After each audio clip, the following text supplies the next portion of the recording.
എന്നോട് ഒരുപാട് പേര് ചോദിക്കുന്ന ഒരു ചോദ്യമാണ്, അവരെഴുതിയേക്കുന്ന ഒരു ഐഡിയ എടുത്തിട്ട് എങ്ങനെ അതിനെ ഒരു കഥയാക്കാം. ഇതിനെ ആദ്യം ഞാൻ കേട്ടപ്പോൾ എൻ്റെ ഇനിഷ്യൽ റിയാക്ഷൻ അത് പറഞ്ഞു തരാൻ പറ്റില്ലവൻ. കാരണം ഒരു ഐഡിയ എടുത്തിട്ട് അതിനെ സ്ക്രിപ്റ്റ് ആക്കുന്നത് അല്ലെങ്കിൽ ഒരു കഥയാക്കുന്നത് ആ കഥയ്ക്ക് വളരെ സ്പെസിഫിക്കാണ്, ആ എഴുത്തുകാരന് സ്പെസിഫിക്കാണ്, അത് ചെയ്യാൻ പോകുന്ന സംവിധായകന് അത് സ്പെസിഫിക്കാണ്.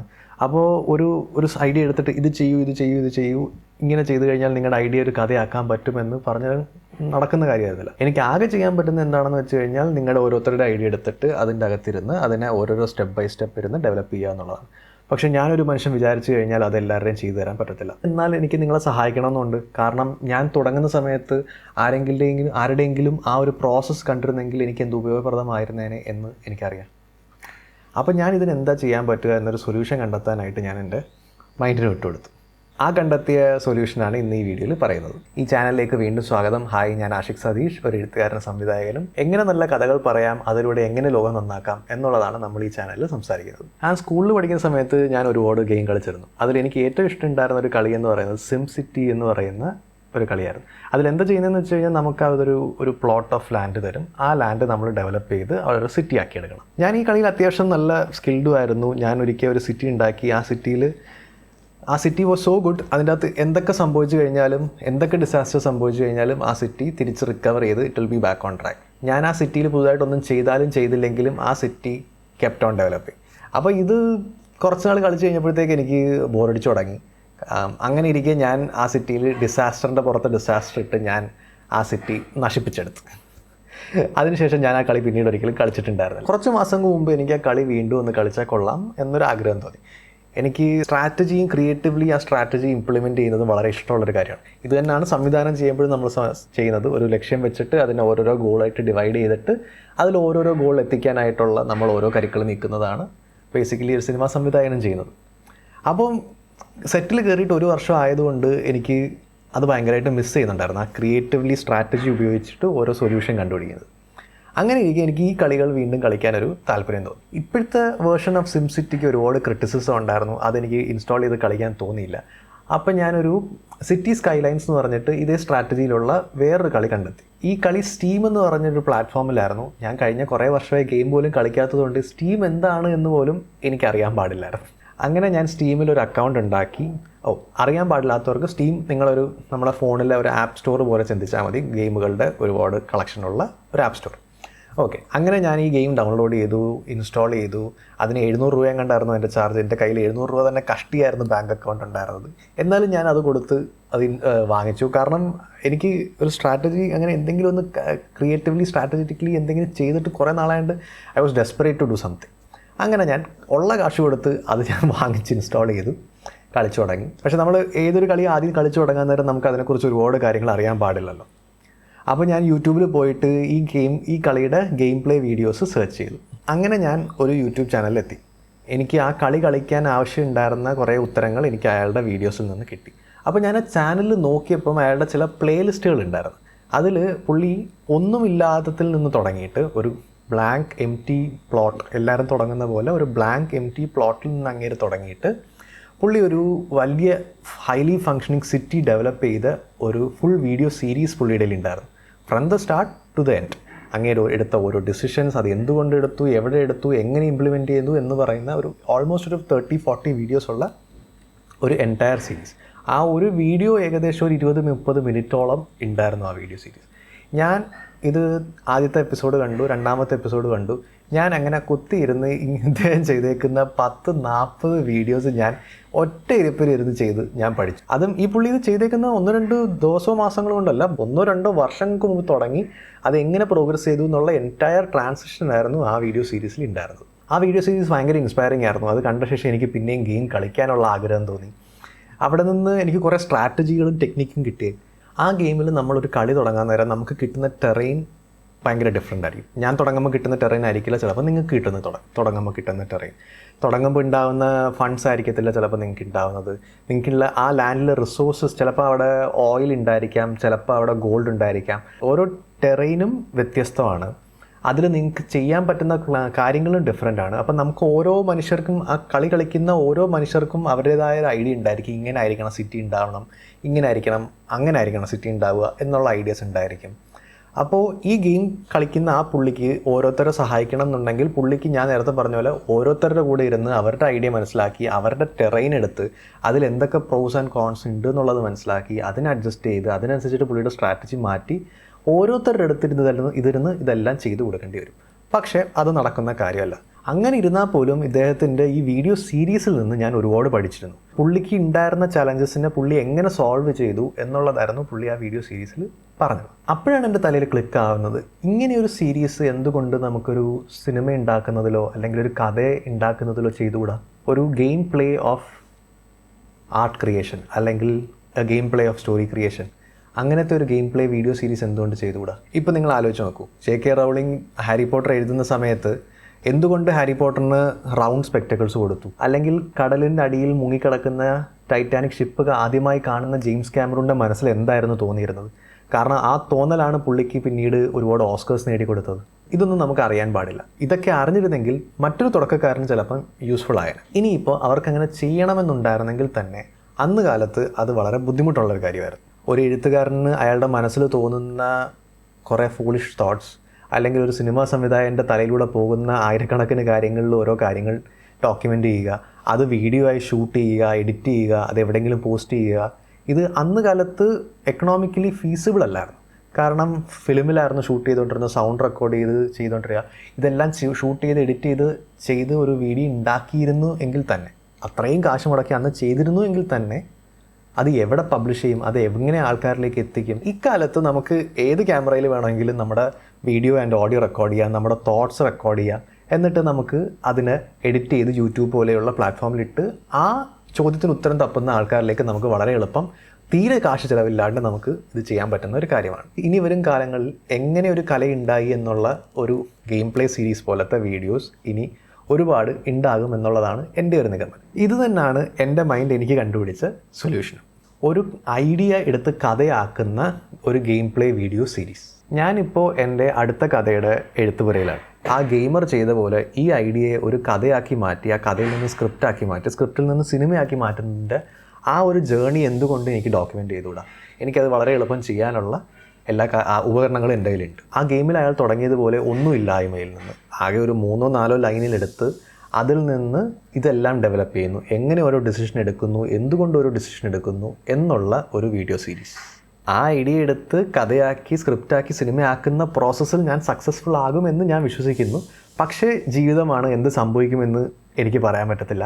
എന്തൊക്കെ ചലഞ്ചസ് വരുമെന്നുള്ളതിനെക്കുറിച്ച് എനിക്ക് അറിയാൻ പാടില്ല. ഈ വീഡിയോസ് ചെയ്യുന്നതിൽ തന്നെ എനിക്ക് നല്ല പേടിയുണ്ട്. അതെന്താകും, എങ്ങനെയാവും? ചിലപ്പം അതൊരു വളരെ സക്സസ്ഫുൾ ഒരു ഫിലിമായി എന്ന് വരാം, ചിലപ്പം ആ ഫിലിം ഒരിക്കലും ഷൂട്ട് എത്തിയില്ല എന്ന് വരാം, ചിലപ്പോൾ ആ ഫിലിം ചെയ്യാൻ ചിലപ്പോൾ 10 വർഷം എടുത്തെന്ന് വരാം, അറിയില്ല. എന്തും സംഭവിക്കാം, ജീവിതമാണ്. ഇപ്പോൾ ഈ പറഞ്ഞ കാര്യങ്ങളിലേക്ക് തന്നെയാണ് എനിക്ക് നിങ്ങളുടെ അറ്റൻഷനും കൊണ്ടുവരാൻ താല്പര്യമുള്ളത്. കാരണം ആദ്യമായി എന്തെങ്കിലും എഴുതാൻ തുടങ്ങാൻ നേരം ഏത് എഴുത്തുകാരനും ഏത് എക്സ്റ്റാബ്ലിഷ്ഡ് ആയിട്ടുള്ള റൈറ്റർ ആയാലും എത്ര ഫേമസ് ആയ ഒരാളായാലും അയാൾ എഴുതാൻ തുടങ്ങാൻ നേരം അയാൾക്കൊരു ബ്ലാങ്ക് പീസ് ഓഫ് പേപ്പറിൽ നിന്ന് അയാൾ തുടങ്ങാൻ നേരം അയാളുടെ മനസ്സിൽ പോകുന്ന പേടികളിൽ 1-2 ഇപ്പോൾ ഞാനീ പറഞ്ഞ ഈ സെയിം പേടി. ഇത് എന്താകും, എവിടെയെങ്കിലും എത്തുമോ, ആരെങ്കിലും വായിക്കുമോ, സക്സസ് ആവുമോ, ഫെയിലിയർ ആവുമോ, ഇങ്ങനെയുള്ള നിങ്ങൾ പുറത്ത് കാണാത്ത, നിങ്ങൾ പുറത്ത് കേൾക്കാത്ത കാര്യങ്ങൾ ഡോക്യുമെൻ്റ് ചെയ്യാനാണ് ഞാൻ ഈ ഒരു സീരീസിൽ ശ്രമിക്കുന്നത്. ഈ ഒരു ഡോക്യുമെൻറ്റേഷൻ ജേർണിയിൽ എന്തൊക്കെയാണ് ഞാൻ ഫേസ് ചെയ്യാൻ പോകുന്ന ചലഞ്ചസ്? ഏറ്റവും വലിയ കൺസേൺ എന്ന് പറയുന്നത്, ഞാൻ ഈ കഥ മൊത്തം ഷെയർ ചെയ്യുന്നത് കാരണം ആ കഥ ആരെങ്കിലും അടിച്ചു മാറ്റി ഞാൻ സിനിമയാക്കുന്നതിന് മുമ്പ് സിനിമയാക്കുമോ എന്നുള്ള പേടി. പക്ഷേ ഈ പേടി നേരത്തെ പറഞ്ഞ പോലെ എല്ലാ റൈറ്റേഴ്സിൻ്റെയും മനസ്സിലുള്ള ഒരു പേടി തന്നെയാണ്. ഞാനൊന്ന് ശാന്തമായി ഒന്നിരുന്ന് ആലോചിച്ച് നോക്കുമ്പോൾ ശരിക്കും അത് സംഭവിക്കാനുള്ള chances, the probability of that happening വളരെ കുറവാണ്. കാരണം ഒരു ഐഡിയയിൽ അല്ല അതിൻ്റെ ഇമ്പോർട്ടൻസ് ഇരിക്കുന്നത്, അതിൻ്റെ എക്സിക്യൂഷനിലാണ് എന്ന് വിശ്വസിക്കുന്ന ഒരാളാണ് ഞാൻ. ഒരു ബർഗർ ജോയിൻറ്റ് തുടങ്ങണമെന്ന് ആഗ്രഹിക്കുന്ന ഒരുപാട് ആൾക്കാരുണ്ടായിരുന്നു, ആയിരക്കണക്കിന് ആൾക്കാരുണ്ട്. ആ കമ്പനികളിൽ ഒരെണ്ണമായിരുന്നു മെക്ഡോണൾഡ്സ്. എന്നാൽ അവരെ ലോകം മൊത്തം കവർ ചെയ്യുന്നൊരു സക്സസ് ആക്കിയത് അവരുടെ എക്സിക്യൂഷനായിരുന്നു. അതേപോലെ ഒരു ഐഡിയ എടുത്ത് കഥയാക്കുക എന്ന് പറയുന്നത് അത്യാവശ്യം നല്ല പണിയുള്ള ഒരു സ്കില്ലാണ്. ആ ഒരു ടാലൻ്റ് ഇല്ലാണ്ട് കോപ്പി അടിച്ച് അതിനെ ഇംപ്ലിമെൻറ്റ് ചെയ്യാൻ പറ്റുമെന്ന് ഞാൻ വിശ്വസിക്കുന്നില്ല. ഓക്കെ, അതിരിക്കട്ടെ. എന്നാൽ ഇതൊക്കെ ചെയ്യുന്നതുകൊണ്ട് ഞാൻ ഇതിൽ നിന്ന് എന്താണ് നേടാൻ പോകുന്നത്? ഒരു ഐഡിയ എടുത്ത് അതിനെ കഥയാക്കാൻ നിങ്ങളെ സഹായിക്കുന്നു. ഞാൻ പഠിക്കുന്ന കാര്യങ്ങൾ നിങ്ങളുമായിട്ട് ഷെയർ ചെയ്യുന്നു, അതിൻ്റെ ഒരു സാറ്റിസ്ഫാക്ഷൻ. ഇതിനുപരി ഒരു ഐഡിയ എടുത്ത് അതിനെ കഥയാക്കി ആ പോകുന്ന യാത്ര ഷെയർ ചെയ്യുന്നതിൽ നിന്ന് ഞാൻ നേടുന്ന മറ്റു ചില കാര്യങ്ങളുമുണ്ട്. ഞങ്ങൾ സ്വന്തമായി തുടങ്ങിയ ആഷിക്കാർട്സ് എന്ന് പറയുന്ന ഒരു പ്രൊഡക്ഷൻ കമ്പനിയുണ്ട്. അത് തുടങ്ങുന്നതിൻ്റെ പുറകിലുള്ള കാരണങ്ങൾ ഒന്ന് ഓഫ് കോഴ്സ് എൻ്റെ പടങ്ങൾ ചെയ്യുക എന്നുള്ളതാണ്.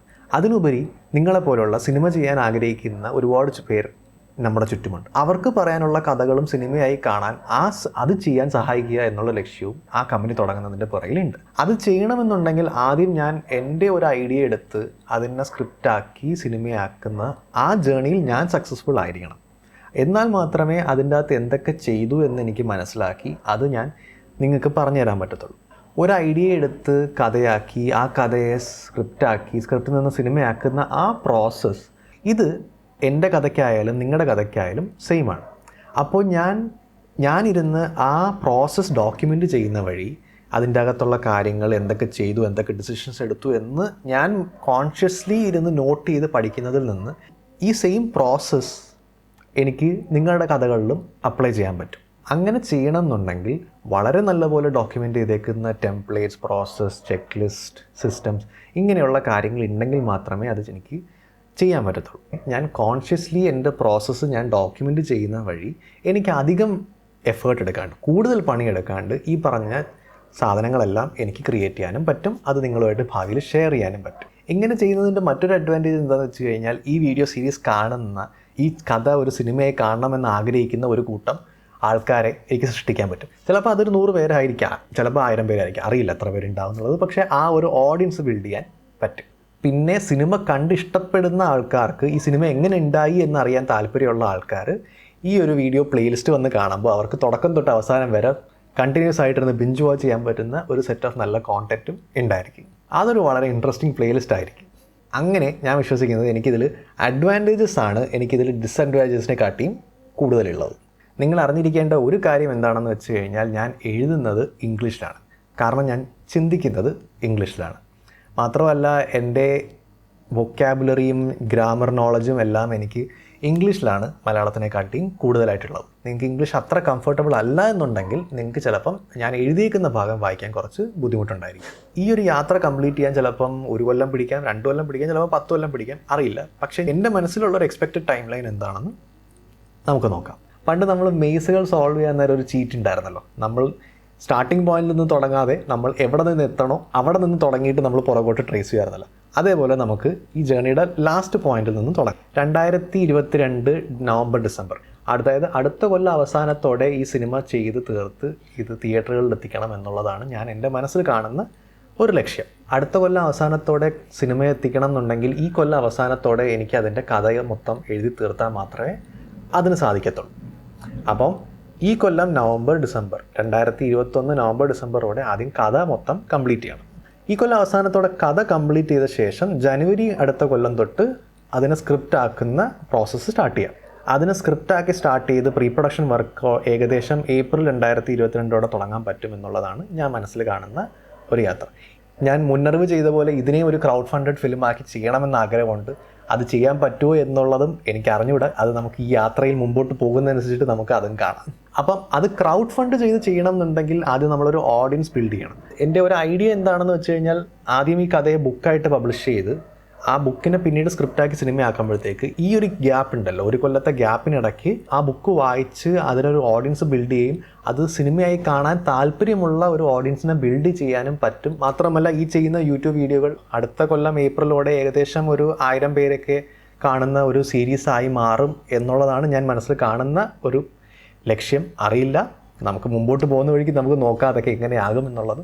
അങ്ങനെ ഉണ്ടെന്നുണ്ടെങ്കിൽ നമ്മൾ ഈ യൂട്യൂബ് ചാനലിൽ ഒരു ഓഡിയൻസ് ബിൽഡ് ആകുന്നുണ്ട്. ബുക്ക് വായിച്ച് അത് സിനിമയെ കാണാൻ താല്പര്യമുള്ളൊരു ഓഡിയൻസ് നമുക്ക് ബിൽഡ് ചെയ്യാൻ പറ്റി എന്നുണ്ടെന്നുണ്ടെങ്കിൽ നമ്മൾ അടുത്ത കൊല്ലം ഡിസംബർ നവംബറിലൂടെ ഈ പടം റിലീസ് ചെയ്യുന്ന സമയത്തോടെ ഈ പടം തിയേറ്ററിൽ പോയി കാണാൻ റെഡിയായി നിൽക്കുന്ന ഒരു ഓഡിയൻസ് ഉണ്ടാവും. നമുക്ക് ഈ പടത്തിനെ ഒരു നല്ലൊരു ബോക്സ് ഓഫീസ് സക്സസ് ആക്കി മാറ്റാനും കഴിയും. ഇപ്പം നിങ്ങൾക്ക് ഏകദേശം ഒരു ഐഡിയ ഉണ്ടായിട്ടുണ്ടാവുമല്ലോ. ഇതൊരു ചെറിയൊരു യാത്രയല്ല. ഒരു ഐഡിയയെ കഥയാക്കുക, കഥയെ സ്ക്രിപ്റ്റ് ആക്കുക, സ്ക്രിപ്റ്റിനെ ഫിലിം ആക്കുക, ഇതൊരു വളരെ വലിയൊരു ജേണിയാണ്. വർത്ത് വൈൽ ആയിട്ടുള്ള എന്ത് അച്ചീവ് ചെയ്യണമെന്നുണ്ടെങ്കിൽ അതിൽ കുറച്ച് സമയമെടുത്തേ നമുക്കത് അച്ചീവ് ചെയ്യാൻ പറ്റത്തുള്ളൂ. എൻ്റെ കൈ കൊണ്ട് ഞാൻ എഴുതിയ ഒരു സ്ക്രിപ്റ്റ് ആണെന്നുണ്ടെങ്കിൽ അത് എങ്ങനെയാണ് പോകാൻ പോകുന്നത്, അതിൽ വരാൻ പോകുന്ന ചലഞ്ചസ് എന്തൊക്കെയാണ് എന്നുള്ളതിനെ പറ്റിയിട്ട് എനിക്ക് നല്ല ഒരു ഐഡിയ ഉണ്ട്. അത് കാണുന്ന പ്രേക്ഷകനും എങ്ങനെയായിരിക്കും ഫീൽ ചെയ്യുക എന്നുള്ളത് എനിക്ക് നല്ല ഐഡിയ ഉണ്ട്. പക്ഷേ ഇത് ജീവിതമായതുകൊണ്ടും ഇത് എഴുതുന്ന കരങ്ങൾ എൻ്റെതല്ലാത്തതുകൊണ്ടും ഇതിൻ്റെ അകത്ത് എന്തൊക്കെ ചലഞ്ചസ് ആണ് വരാൻ പോകുന്നത് എന്നുള്ളത് നമുക്ക് മുമ്പോട്ട് പോകുന്ന വഴിക്ക് മാത്രമേ കാണാൻ പറ്റത്തുള്ളൂ. നിങ്ങളെപ്പോലെ ഇതൊരു സക്സസ്ഫുൾ യാത്രയാവണമെന്ന് ഞാനും ആഗ്രഹിക്കുന്നു. സക്സസ്ഫുൾ യാത്രയായി എന്നുണ്ടെന്നുണ്ടെങ്കിൽ നമുക്കിത് ഒരുമിച്ച് ഒരു ഹൗസ്ഫുൾ സ്ക്രീനിലിരുന്ന് കാണാനുള്ളൊരു ഭാഗ്യം ഉണ്ടാവട്ടെ. നമുക്ക് ഒരുമിച്ച് യാത്രയിൽ മുമ്പോട്ട് പോകാം. ഒരുപാട് അൺസർട്ടനിറ്റീസ് ഉണ്ടെന്നുണ്ടെങ്കിലും ഒരുപാട് ചലഞ്ചസ് വരുന്നുണ്ടെങ്കിലും നമുക്ക് തീർച്ചയായും വീണ്ടും മുമ്പോട്ട് തന്നെ പോയിക്കൊണ്ടിരിക്കാം. ഈ യാത്ര മൊത്തം കഴിഞ്ഞ ശേഷമാണ് നിങ്ങൾ ഈ എപ്പിസോഡ് കാണുന്നത് എന്നുണ്ടെന്നുണ്ടെങ്കിൽ ഇത് കേൾക്കുമ്പോൾ നിങ്ങളുടെ മുഖത്തൊരു ചിരി ഉണ്ടാവട്ടെ എന്ന് ഞാൻ ആഗ്രഹിക്കുന്നു. മുമ്പോട്ടുള്ള ദിവസങ്ങൾ തികച്ചും എക്സൈറ്റിങ്ങും ചലഞ്ചിങ്ങുമായിരിക്കും. ഒരു ഐഡിയയെ കഥയാക്കുന്നു, കഥയിൽ നിന്ന് സ്ക്രിപ്റ്റ് ആക്കുന്നു, സ്ക്രിപ്റ്റിൽ നിന്ന് സിനിമയാക്കുന്നു. ഈ ഒരു ജേർണിയിൽ നിങ്ങളും പങ്കുചേരൂ. iashik.com/YouTube എന്ന ലിങ്ക് എടുത്ത് ഞങ്ങളുടെ യൂട്യൂബ് ചാനൽ സബ്സ്ക്രൈബ് ചെയ്യൂ. ishik.com/YouTube. ഈ ജേർണിയുടെ ഇൻഡെപ്ത് വീഡിയോസ് നിങ്ങൾക്ക് അവിടെ കാണാൻ പറ്റും. എൻജോയ്.